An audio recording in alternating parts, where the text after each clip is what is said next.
Well, I often like to say it was not only the longest serving, but sometimes long suffering, because we had the Export-Import Bank in the 8 years I was there, faced twice a near-death experience in terms of not getting quote-unquote reauthorized. The Ex-Im Bank is what's called a sunset agency, not a beautiful sunset with a glass of wine at 5 o'clock at the end of the day, but an agency that truly its authority to act sunsets periodically. So that made that a very challenging environment.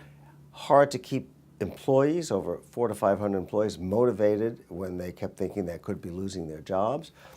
Try to keep exporters understanding that their livelihood, that often, many of them that we worked with when I was chairman of Ex-Im Bank, particularly small businesses, sometimes 40, 50, some companies, 90% of their sales were exports. So the threat to them was quite severe. And so trying to keep all those different constituencies and stakeholders engaged and positive and understanding there's going to be a solution here was certainly a challenge.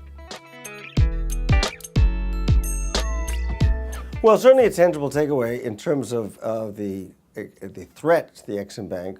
First, let me start with employees, which if we didn't keep our staff of underwriters and credit managers and engineers engaged, when we did get back on our feet, we were going to have a real crisis because we would not have the expertise. So, small, simple thing, we did a brown bag lunch every week. Every single week, 2 or 3 senior executives would open up and we'd have people in remotely, and we made sure we answered every question. We came up with 5 guiding principles.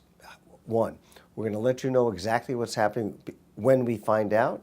So we're not going to be holding information back. We're going to make sure what we're continually focused on, making the agency better and stronger for its employees. So things like that. We published guiding principles of how we would make decisions during this difficult period. We over-communicated on a regular basis, face-to-face, not just through emails, but actually face-to-face, and went around the country talking to exporters so they understood where we were. So, everybody talks about communication, but it needs to be real communication that's authentic and genuine.